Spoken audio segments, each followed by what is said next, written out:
Hello मेरे प्यारे बच्चों, welcome to my YouTube channel. तो कैसे हैं आप लोग? आई होप आप लोग अच्छे होंगे। तो आज का वीडियो में हम लोग पढ़ने वाले हैं अधातु एवं उसके भौतिक गुणधर्म के बारे में। पिछले वीडियो में बच्चों हम लोगों ने पढ़ा था धातु एवं उसके रासायनिक गुणधर्म के बारे में, और आज हम लोग पढ़ेंगे अधातु एवं उसके भौतिक गुणधर्म के बारे में। यानी बच्चों जो ये विज्ञान है क्लास 10th का, ये जो चैप्टर हम लोग पढ़ रहे हैं बच्चों, ये जो चैप्टर है क्लास 10th का है, यानी क्लास 10th का साइंस का है, क्लास 10th साइंस का है, और चैप्टर नंबर 3 का है बच्चों। तो मैं चैप्टर 3 में जो भी है बच्चों, जो इतने सारे टॉपिक्स हैं उसको मैं सारे टॉपिक्स को कवर करूँगा, और सारे टॉपिक्स का वीडियो आपको मेरे यूट्यूब चैनल पर मिल जाएगा। इसीलिए आपको घबराने की ज़रूरत नहीं है, बिल्कुल मेरे यूट्यूब चैनल पर बने रहें। मैं एक ही बार इसलिए नहीं रहा हूँ बच्चों, क्योंकि आप लोगों को बहुत सारा दिक्कत हो जाएगा। मैं थोड़ा थोड़ा चाहता हूँ कि जो है थोड़ा थोड़ा टॉपिक्स को जो है अच्छे तरीके से बिल्कुल कवर करते हुए जाएंगे, बिल्कुल समझते हुए। तो उसी लिए आज हम लोग पढ़ने वाले हैं क्या, अधातु एवं उसके भौतिक गुणधर्म के बारे में, कि अधातु क्या होता है और उसके भौतिक कौन कौन से गुण होते हैं, है ना। उसी के बारे में आज हम लोग पढ़ेंगे। यानी आज हम लोग पढ़ने वाले हैं नॉन मेटल एवं देयर फिजिकल प्रॉपर्टी, है ना। आज हम लोग पढ़ेंगे नॉन मेटल्स और उसके फिजिकल प्रॉपर्टी के बारे में। तो चलिए वीडियो को स्टार्ट करते हैं। अगर अच्छा लगे तो लाइक करें, शेयर करें और सब्सक्राइब करें। तो सबसे पहला टॉपिक आता है प्यारे बच्चों, अधातु। अधातु क्या होता है, यानी नॉन मेटल किसे कहते हैं। अधातु वे पदार्थ जो कठोर, चमकीले, आघातवर्धी, तन्य और धावनिक नहीं होते हैं। क्या होते हैं बच्चों? धावनिक नहीं होते हैं और ऊष्मा तथा विद्युत के कुचालक होते हैं, उसे अधातु कहते हैं ना। उसे क्या कहते हैं? अधातु कहते हैं। तो मेरे प्यारे बच्चों, पिछले वीडियो में हम लोगों ने धातु के बारे में पढ़ा था, और धातु में जो है ये सारे गुण पाए जाते हैं। धातु चमकीला होता है, आघातवर्धी होता है, तन्य। लेकिन अधातु क्या होता है? जस्ट धातु का उल्टा होता है। जो जो प्रॉपर्टी, जो जो गुण धातु में पाया जाता है वो सारा गुण अधातु में नहीं पाया जाता है। तो प्यारे बच्चों, हम कह सकते हैं अधातु जो है बिल्कुल धातु का विपरीत है, यानी उल्टा है ना। और आगे बात करते हैं, और ये ऊष्मा तथा विद्युत के कुचालक होते हैं। और अधातु जो होते हैं उसमें ना ऊष्मा, हीट का फ्लो नहीं होता है, और ना ही विद्युत का फ्लो होता है, उसे अधातु कहते हैं, है ना। एग्जाम्पल आप देख सकते हैं प्यारे बच्चों, जैसे लकड़ी, रबड़, आयोडीन, सल्फर, कोयला, ऑक्सीजन, कार्बन एटेक्स्ट्रा। ये सारे जो एग्जाम्पल्स आप देख रहे हैं बच्चों, ये क्या है? सारे के सारे क्या है? नॉन मेटल्स हैं। सारे हैं नॉन मेटल्स हैं।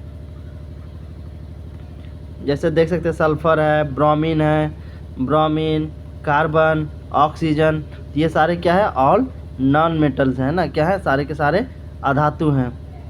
अब बात कर लेते हैं अधातु के भौतिक गुणधर्म के बारे में। अधातु के भौतिक गुणधर्म, तो बच्चों हम लोगों ने धातु के भौतिक गुणधर्म के बारे में पढ़ चुके हैं, तो इसमें कुछ ज़्यादा परेशानी होने वाला है नहीं, बस चीज़ों को थोड़ा थोड़ा समझना है। अधातु के भौतिक गुणधर्म, पहला चमक। क्या है? पहला चमक। अधातुओं में चमक नहीं होती है। अधातु में चमक नहीं होती है, जैसे कार्बन यानी कोयला, लेकिन आयोडीन और हीरे में चमक होती है। मेरे प्यारे बच्चों, अधातु जो होते हैं चमक तो नहीं होते हैं, अधातु में चमक नहीं होती है, लेकिन अपवाद है। जहाँ पे भी लेकिन आ जाए मतलब उसका मतलब है कि अपवाद। आयोडीन और हीरा क्या है? नॉन मेटल है। अधातु होने के बाद भी इसमें क्या है? दोनों में चमक है।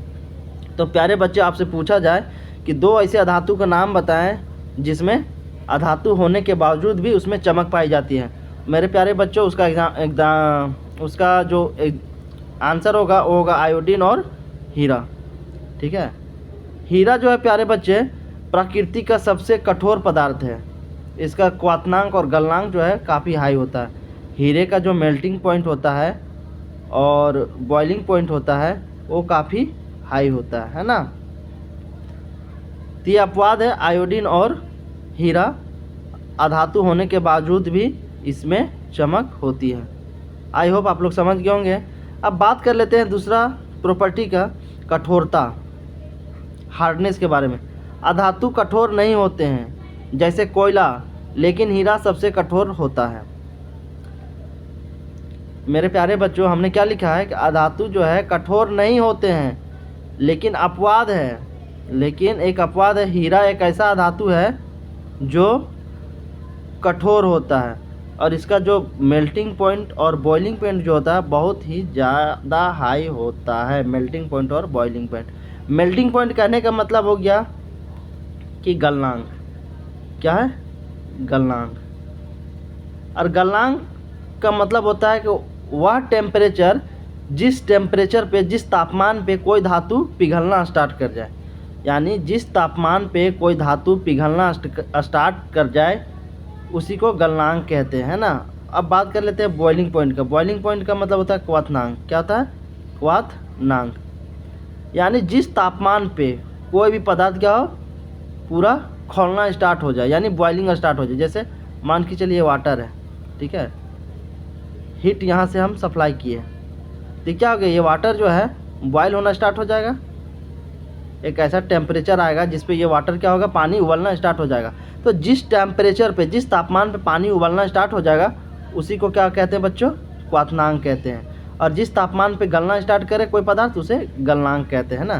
तो हीरे का जो गलनांक और क्वथनांक होता है वो अधिक होता है, ठीक है, अधिक होता है। क्यों? क्योंकि ये कठोर प्रकृति के होते हैं। आई होप समझ गए होंगे। अब दूसरा प्रॉपर्टी की बात कर लेते हैं इलेक्ट्रॉन के बारे में ना। अब दूसरा प्रॉपर्टी क्या है प्यारे बच्चों? इलेक्ट्रॉन। अधातु तत्व इलेक्ट्रॉन ग्रहण करते हैं। अधातु जो होते हैं ये इलेक्ट्रॉन ग्रहण करते हैं, ये कर्जदार है, ठीक है। इलेक्ट्रॉन को क्या करता है? ग्रहण करता है। जैसे एग्जांपल आप देख सकते हैं नाइट्रोजन, ऑक्सीजन, क्लोरीन और सल्फर। तो प्यारे बच्चों, पिछले वीडियो में मैं आप लोगों को समझाया था, बताया था कि जो मेटल होते हैं, जो धातु होते हैं, जो धातु होते हैं वो प्लस चार्ज वाले होते हैं, और जो अधातु होते हैं, और जो अधातु होते हैं वो क्या होते हैं? ऋण आयन वाले होते हैं, नेगेटिव चार्ज वाले होते हैं। तो आपको जहाँ पे भी दिखे पॉजिटिव चार्ज यानी वो धातु है, जहाँ पे भी ऋण आयन दिखे, नेगेटिव दिखे, वो उसका मतलब है कि वो अधातु है। तो पॉजिटिव का मतलब क्या होता है कि लोन देने वाला, ठीक है, और नेगेटिव का मतलब होता है लोन लेने वाला, ठीक है। तो ये अधातु जो होते हैं इलेक्ट्रॉन ग्रहण करने वाले होते हैं। जैसे एग्जांपल जिसका हम समझते हैं, जैसे नाइट्रोजन लेते हैं ना, नाइट्रोजन क्या लिया हम लोग? नाइट्रोजन। तो इसका एटॉमिक परमाणु संख्या कितना है? 7 है। तो इसका अगर इलेक्ट्रॉनिक विन्यास लिखे तो क्या हो जाएगा? 2 और 5। तो इसके बाहरी सेल में कितना? 5 इलेक्ट्रॉन है। तो ये 5 इलेक्ट्रॉन का क्या करेगा? त्याग नहीं कर सकता, हाँ, लेकिन अपना ऑक्टेट पूरा करने के लिए 3 इलेक्ट्रॉन को क्या कर सकता है? 3 इलेक्ट्रॉन को ये ले सकता है, और 3 इलेक्ट्रॉन को लेकर के क्या करेगा? ऑक्टेट अपना पूरा करेगा 8, ठीक है। तो यहाँ पे देख सकते हैं आप क्या कर रहा है? 3 इलेक्ट्रॉन ये लेने का काम कर रहा है, और जो लेने वाला होता है वो क्या होता है? नेगेटिव चार्ज होता है। तो यहाँ पे नाइट्रोजन का क्या हो जाएगा? ऐसे लिखा जाएगा N2, ठीक है, 3+, ठीक है। क्या होगा? N2 माइनस होगा, सॉरी, क्या होगा लिखा जाएगा बच्चों? N2-3 लिखा जाएगा बच्चों। अब अगर वहीं ऑक्सीजन की अगर हम बात कर लें मेरे प्यारे बच्चों, ऑक्सीजन क्या है? अधातु है, और इसकी परमाणु संख्या कितनी है? 8 है। तो अगर इसका इलेक्ट्रॉनिक कॉन्फ़िगरेशन लिखें, विन्यास लिखें, तो 2 और 6। इसके बाहरी सेल में कितना? 6 इलेक्ट्रॉन है। तो ये क्या 6 इलेक्ट्रॉन तैयार कर सकता है? बिल्कुल नहीं कर सकता, हाँ, लेकिन अपना ऑक्टेट पूरा करने के लिए 2 इलेक्ट्रॉन क्या कर सकता है? ये ले सकता है। जब 2 इलेक्ट्रॉन ले के 8 इलेक्ट्रॉन बना सकता है, तो ये लेने वाली प्रवृत्ति है। यह क्या कर रहा है? लोन ले रहा है। तो ये भी क्या हो जाएगा? नेगेटिव चार्ज होगा। कितना इलेक्ट्रॉन ले रहा है? 2 इलेक्ट्रॉन ले रहा है। तो इसीलिए प्यारे बच्चों ऑक्सीजन को क्या लिखा जाएगा? O2 2- लिखा जाएगा। और जहाँ पे भी माइनस दिखेगा इसका मतलब है कि ये अधातु है, क्योंकि अधातु जो होते हैं ऋण वाले होते हैं, माइनस चार्ज वाले होते हैं, और धातु जो होते हैं प्लस चार्ज वाले होते हैं। तो आई होप इसी तरह से आप क्लोरीन का भी समझ सकते हैं और सल्फर का भी समझ सकते हैं। चलिए आगे बात कर लेते हैं अवस्था। अधातु कमरे के ताप पर ठोस या गैसीय अवस्था में होते हैं। अधातु जो होते हैं कमरे के ताप पर यानी कमरे के ताप पर, कहने का मतलब है बच्चों 25 डिग्री सेल्सियस ताप पर ठोस होगा या गैसीय अवस्था में होगा। लेकिन एक अपवाद है बच्चों, ब्रोमीन एक ऐसा धातु है, ब्रोमीन एक ऐसा धातु है जो कमरे के ताप पर भी क्या होता है, द्रव अवस्था में पाया जाता है। तो मेरे प्यारे बच्चों, पूछा जाता है कि कौन सा एक ऐसा धातु है जो कमरे के ताप पर द्रव अवस्था में पाया जाता है। तो प्यारे बच्चों, उसका आंसर क्या होगा, ब्रोमीन। अब बात कर लेते हैं आघातवर्धीयता। अधातु को पीटकर पतली चादरों में परिवर्तित नहीं किया जा सकता है, उसे क्या कहते हैं, आघातवर्धीयता कहते हैं। जिसे पीट कर हम पतली चादर में नहीं बना सकते हैं, उसे हम आघातवर्धीयता कहते हैं। अब बात कर लेते हैं तन्यता। देखो बच्चों, प्यारे बच्चों, इसमें हम कुछ ज़्यादा डिस्कस नहीं करें, क्योंकि पिछले वीडियो में हम लोगों ने धातु जब हम लोग पढ़ रहे थे तो उसमें ये सारे पॉइंट्स जो हैं बखूबी बहुत अच्छे से बताया गया है। अगर नहीं समझ में आया तो वो पिछले वाला वीडियो जाकर आप देख सकते हैं। तो चलिए दूसरा पॉइंट बात कर लेते हैं, तन्यता। अधातुओं को पतली तार के रूप में बनाया नहीं जा सकता है। जिस तरीके से धातु को खींच करके एक पतला तार बनाया जा सकता है, लेकिन अधातु को पतला तार के रूप में बनाया नहीं जा सकता है। अब बात कर लेते हैं विद्युत व ऊष्मा के कुचालक। अधातु जो होते हैं विद्युत व ऊष्मा के कुचालक होते हैं। अधातु में ना ही इलेक्ट्रिसिटी यानी ना ही करंट फ्लो होता है और ना ही हीट का फ्लो होता है, क्योंकि ये विद्युत और ऊष्मा के कुचालक होते हैं। लेकिन अपवाद है, ग्रेफाइट एक ऐसा धातु है जो विद्युत का सुचालक होता है। तो प्यारे बच्चों, आप लोग देखे होंगे पेंसिल, आई होप सब लोग इस्तेमाल करते होंगे पेंसिल, ठीक है। पेंसिल, जो पेंसिल का जो नीब होता है मेरे प्यारे बच्चों, ठीक है, जो हम लोग कटर से छीलते हैं, जो ये पेंसिल का नीब होता है प्यारे बच्चों, ये क्या होता है, ये होता है ग्रेफाइट होता है। क्या होता है, ये जो होता है ग्रेफाइट होता है। अगर इसको आप किसी इलेक्ट्रिसिटी करंट वाले तार पे ले जाके टच करेंगे तो इसमें क्या होगा, ग्रेफाइट में भी करंट आएगा। क्यों, क्योंकि ये विद्युत का सुचालक है। तो मेरे प्यारे बच्चों, पूछा जाता है कि एक ऐसा धातु का नाम बताइए जो विद्युत का सुचालक हो, तो उसका आंसर क्या होगा, ग्रेफाइट, ठीक है। ग्रेफाइट क्या है, कार्बन का एक अपरूप है। ग्रेफाइट जो है क्या है, कार्बन का एक अपरूप है। हीरा भी जो है ना बच्चों, हीरा भी एक कार्बन का अपरूप ही है। अब बात कर लेते हैं प्यारे बच्चों गलनांक। जैसा कि ऊपर में हम डिस्कस कर चुके हैं गलनांक और क्वथनांक के बारे में, तो ज़्यादा डिस्कस नहीं करेंगे। अधातु के गलनांक और घनत्व कम होते हैं। अधातु के जो गलनांक होते हैं, मेल्टिंग पॉइंट और डेंसिटी, वो क्या होते हैं, कम होती है ना, कम होती है। अब बात कर लेते हैं ध्वनिक।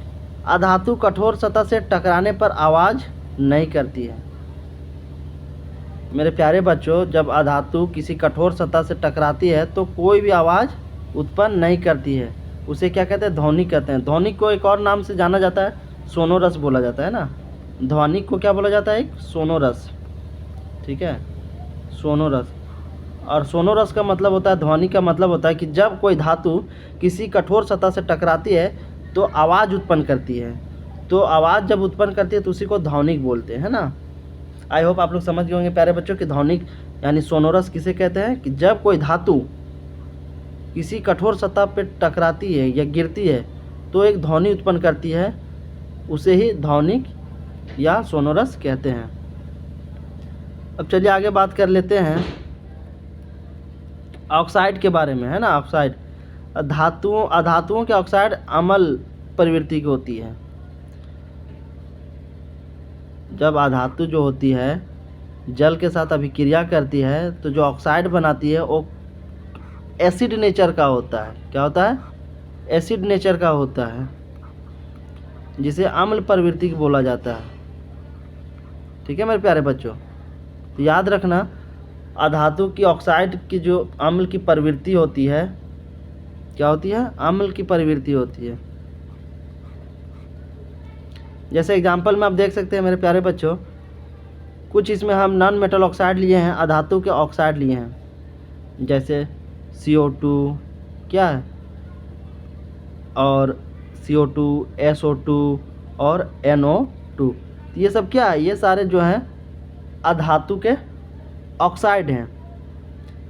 और ये जब जल के साथ अभिक्रिया करते हैं ना, ये जब जल के साथ अभिक्रिया करते हैं तो क्या बनाते हैं, ये बनाएगा हाइड्रोजन कार्बोनेट, जो कि क्या होगा, एसिड नेचर का होगा, यानी अम्लीय प्रवृत्ति की होगी। और जब यही SO2 सल्फर डाइऑक्साइड को जल के साथ अभिक्रिया करवाएंगे, ठीक है, तो क्या बनाएगा, H2SO3 यानी सल्फ्यूरस एसिड, सल्फ्यूरस एसिड बनाएगा बच्चों। क्या बनाएगा, सल्फ्यूरस एसिड बनाएगा मेरे प्यारे बच्चों। और अगर NO2 को जब जल के साथ अभिक्रिया करवाएंगे तो मेरे प्यारे बच्चों क्या बनाएगा, देख सकते हैं, HNO3 बनाएगा, हाइड्रोजन नाइट्रेट बनाएगा, जो कि सारे के सारे क्या है प्यारे बच्चों, ये सारे जो हैं एसिड नेचर के होते हैं। और इसका एसिड नेचर होने की वजह से इसका जो pH का जो मान होता है वो 7 से कम होता है। और इसमें जब भी नीला लिटमस को अगर हम संपर्क में लाएंगे तो नीला लिटमस क्या हो जाएगा, लाल हो जाएगा, नीला लिटमस क्या हो जाएगा, लाल हो जाएगा। ठीक है, क्यों, क्योंकि ये अम्ल प्रवृत्ति की होती है, एसिड नेचर का होता है, इसीलिए इसका pH का जो मान होता है प्यारे बच्चों उसका क्या होगा, 7 से कम होगा। आई होप आप लोग समझ गए होंगे। इस तरीके से ये वीडियो हुआ समाप्त, फिर मिलते हैं नेक्स्ट वीडियो में, तब तक के लिए थैंक यू, जय हिंद। अगर वीडियो अच्छा लगा तो लाइक करें, शेयर करें और सब्सक्राइब करें।